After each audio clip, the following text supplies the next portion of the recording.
चलिए लेखिका रीता कुमारी जी के कथा संसार में आज सुनते हैं उनकी कहानी दिल टूटता है। कहानी सुनाने से पहले आप सबों से अनुरोध है कि अब तक आपने इस चैनल को सब्सक्राइब नहीं किया है तो सब्सक्राइब करें, लाइक करें और बेल आइकन दबाना तो बिल्कुल न भूलें। तो चलिए सुनते हैं रीता कुमारी जी की कहानी दिल टूटता है। कभी कभी जीवन में ऐसे पल भी आते हैं जब अपनी भावनाओं को प्रकट करने के लिए शब्द ही नहीं मिलते। पुरी के विशाल समुद्र तट पर खड़ी कावेरी को भी कुछ वैसा ही महसूस हो रहा था। 50 की उम्र को छूती कावेरी खुशी से आह्लादित अपनी उम्र के आवरण से निकलकर आज फिर से एक बार मासूम सोटसी बनी आती जाती लहरों के बीच बढ़ती ही जा रही थी। तभी पीछे से आकर योगेश जी ने उसकी बाहें थाम ली।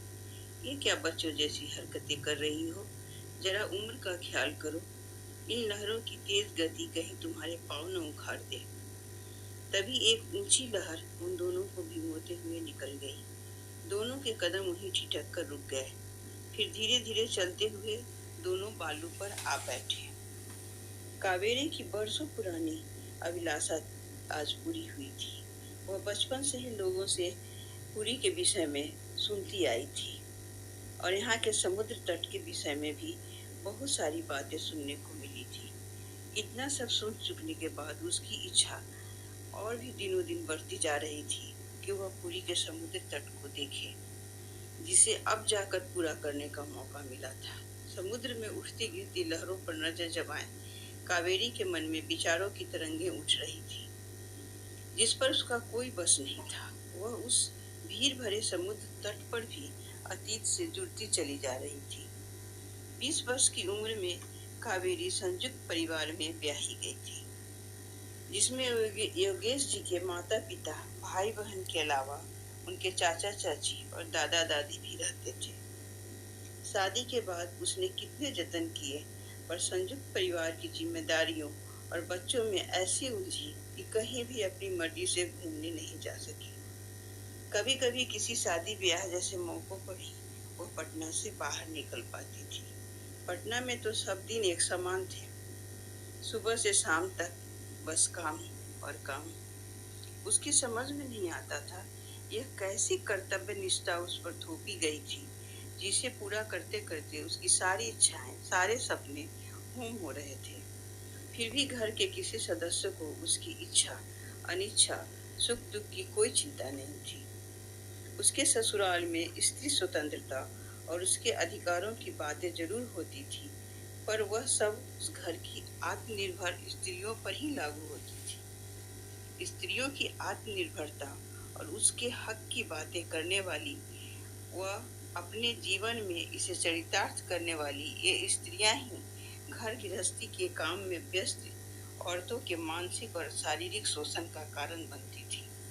घर की दूसरी स्त्रियों पर वर्षों से चले आ रहे वही बने बनाए कानून लागू होते थे। सभी की चाकरी करना और घर गृहस्थी संभालना योगेश जी की नजरों में भी औरतों का बस इतना ही काम था कि और घर की देखभाल करे, उसमें रहने वाले व्यक्तियों की सुविधा का ख्याल रखना और घर के बाकी सभी कामों की देखभाल औरतों ही करें। घर के दूसरे लोग भी उससे बस काम की ही उम्मीद रखते थे, जिससे वह अपनी इच्छा को दमन कर पूरी करती रहती। शादी के बाद कुछ वर्षों तक तो पति ने उसकी इच्छाओं और सुखों का ख्याल रखा, पर धीरे धीरे वह उसकी तरफ से पूरी तरह बेपरवाह हो गए। उसकी समस्याओं को सुनने का उनके पास समय ही नहीं होता। कभी सुनते भी तो कुछ न कर पाने की व्यवस्था जताकर बात समाप्त कर देते। उसकी सारी योग्यता, सारी प्रतिभा उस व्यवस्था के नीचे दब कर रह गई थी। पति की अवहेलना ने उसे और भी तोड़ दिया था। उसे लगता यहाँ कुछ भी अपना नहीं है, सब स्वार्थ के एक धागे मात्र से बंधे हैं।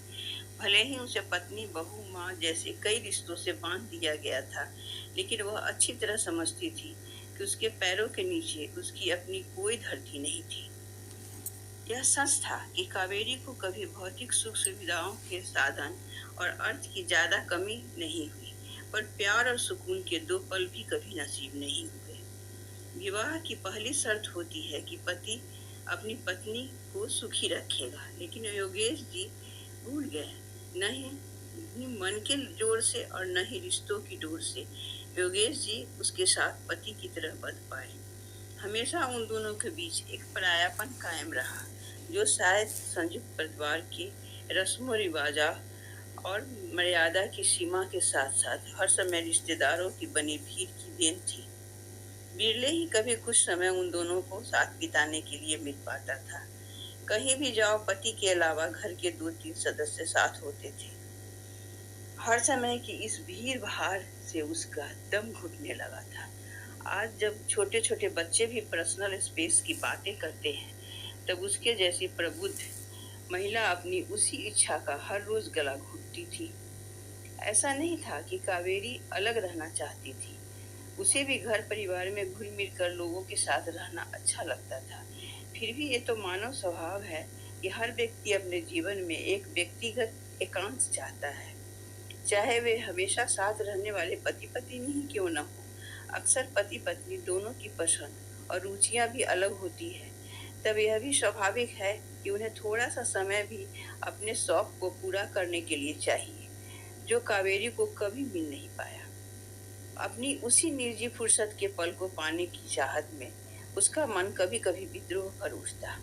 दिल चाहता सारी जिम्मेदारियों को झुठलाकर फूंक फेंक दे और कुछ फुर्सत के पल निकालकर अपने लिए जी ले, जहाँ न खाना बनाने का झंझट हो, न घर के दूसरे कामों की जिम्मेदारियां, बस वो हो और उसकी स्वतंत्रता और खुशियां हो।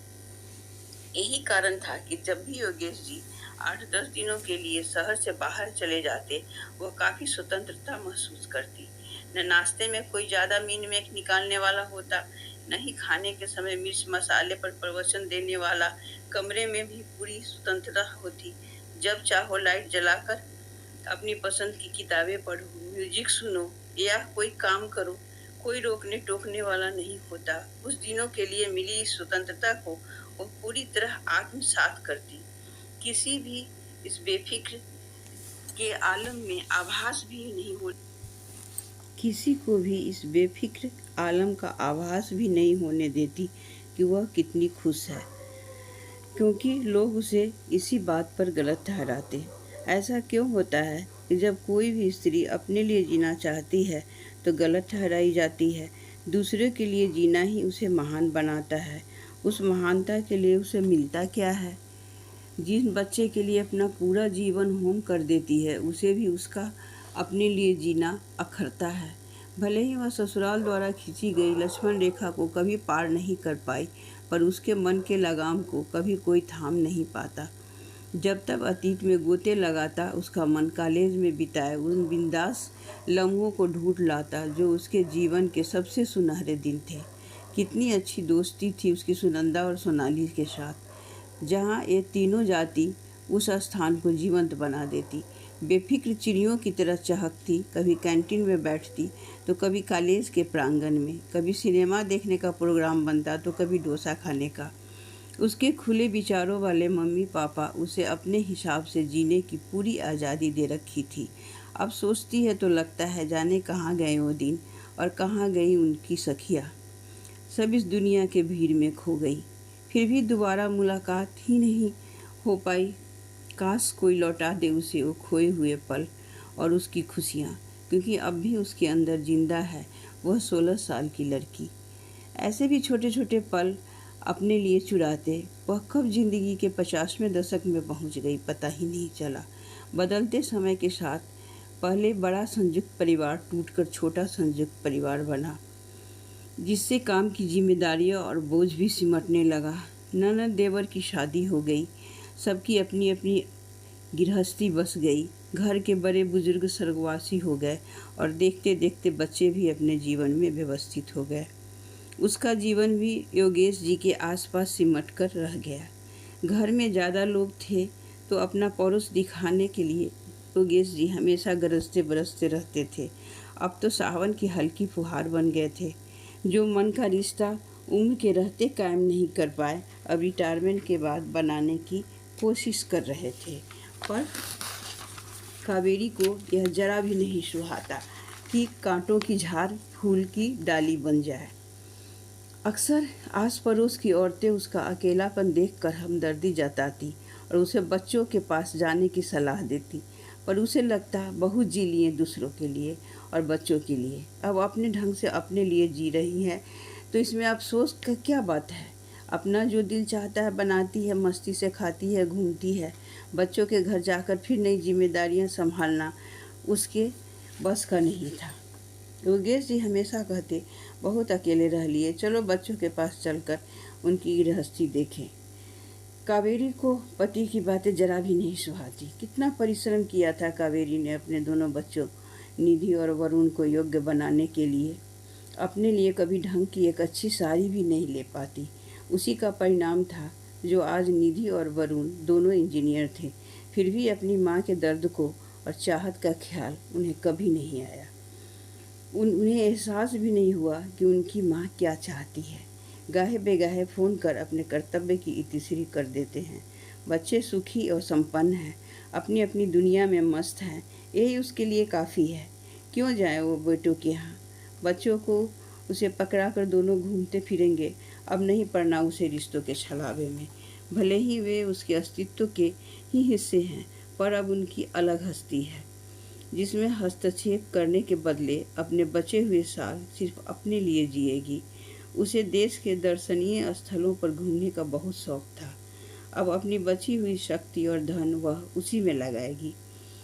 अभी वह अपनी योजना को अंजाम देने की सोच ही रही थी कि एक दिन योगेश जी ने बताया कि निधि और वरुण के साथ साथ उसकी ननद प्रियंका और देवर दिनेश सभी अपने अपने परिवार के साथ जाड़ों की छुट्टियां बिताने पटना आ रहे हैं। सुनते ही असंतोष की एक लहर उसके तन मन में उतरती चली गई। ये लोग कभी उसे उसके मन का नहीं करने देंगे। फिर भी हाँ करने की व्यवस्था थी। उसने मन ही मन ठान लिया कि अब इस सारे कामों की जिम्मेदारी अपने सिर नहीं लेगी। अब पहले की तरह उसमें ऊर्जा नहीं बची है। सभी से बांटकर काम करवाएगी। एक दिन बारी बारी करके चारों अपने परिवार के साथ आ ही गए। आते ही उन सबों ने घर में अपने काम बांट लिए और हंसी खुशी से उसे पूरा करने में जुट गए। कावेरी के किचन में पहुंचते ही उन लोगों ने ज़बरदस्ती उसे किचन से बाहर कर दिया। देवरानी बोली, बहुत काम कर लिया आपने, अब हम लोगों को बनाए खाने का भी स्वाद उठाइए। रात में सारे काम जल्दी समाप्त कर उसकी बहू नेहा एक बड़े बैग में उसका सामान व्यवस्थित करने लगी। उसे ऐसा करते देख कावेरी बुरी तरह चौंकी। नेहा, ये तुम क्या कर रही हो? मैं इस बैग में आपके कपड़े और दूसरे बैग में खाने पीने का कुछ सामान पैक कर रही हूँ, क्योंकि कल सुबह आप और पापा दोनों ही पुरी घूमने जा रहे हैं। उसके आगे तिरुपति तक जाने की व्यवस्था हम लोगों ने करवा दी है। बस आप बिना किसी हिल हुज्जत के अपनी पसंद के कुछ कपड़े और दूसरी चीज़ें मुझे बता दीजिए, मैं बैग में डाल दूँगी, क्योंकि सुबह 9 बजे ही यहाँ से ट्रेन पुरी के लिए रवाना हो जाती है। योगेश जी का सामान कावेरी को अपनों कानों पर विश्वास नहीं हो रहा था। पापा जी की चिंता मत कीजिए, उन्होंने पहले से अपने सामान व्यवस्थित कर रखे हैं। जितने दिनों तक आप लोग घर से बाहर रहेंगे उतने दिनों तक हम सब इस घर की जिम्मेदारियां संभालेंगे और साथ साथ समय बिताने का आनंद उठाएंगे। कावेरी को बहुत आश्चर्य हुआ। बहू की बातों ने इस बार उसे एक बार फिर चौंका दिया। योगेश जी को सब पता था। कावेरी के समझ में एक बात नहीं आ रही थी कि ये लोग सब करके उसके लिए स्नेह का जो ज्योति जला रहे हैं या उसके जीवन में छीने गए सबसे अच्छे पलों की भरपाई कर रहे थे। जो कुछ भी हो, मन में अब तक पलता आक्रोश और गुस्सा पिघलने लगा था। सभी का इतना स्नेह और प्रेम पा उसके दिल में बुझ रही प्रेम की चिंगारी फिर से भड़क उठी। दिल में प्यार का एक सैलाब सा उमड़ा और खुशी से उसकी आंखें नम हो गई। बालू पर बैठी कावेरी के मन में ऐसे ही अनेक विचार उमड़ घुमर रहे थे। तभी योगेश जी 2 आइसक्रीम लेकर आ गए। दोनों चुपचाप बैठकर आइसक्रीम खाते रहे। हालांकि योगेश जी चुप थे, फिर भी न जाने क्यों कावेरी को लग रहा था कि योगेश जी कुछ कहना चाह रहे थे, पर अंतस में छिपे बातों को होठों पर आकर जैसे जम गई थी। थोड़ी देर बाद योगेश जी ने ही इस चुप्पी को तोड़ा। सच कहूँ तो कावेरी, मुझे भी ऐसे ही किसी यात्रा की चाह थी जो बहुत कोशिशों के बाद भी कभी पूरी नहीं हो पाई, अब जाकर पूरी हुई है। कभी तुम्हारी तरह मैं भी तुम्हारे साथ के लिए तरसता था। पुरुष होना प्रकट नहीं कर पाया। तुम तो अपने सारे असंतोष का कारण मुझे ठहराकर मन हल्का कर लेती थी। मैं किसे दोषी ठहराता। पहली बार कावेरी पति के दर्द को महसूस कर उनके और पास खिसक आई और उनके सीने पर सिर रखकर आंखें बंद करते हुए बोली, देर से ही सही पर फुर्सत के वे रात दिन मिले तो सही जिनको हम अब तक ढूंढ रहे थे।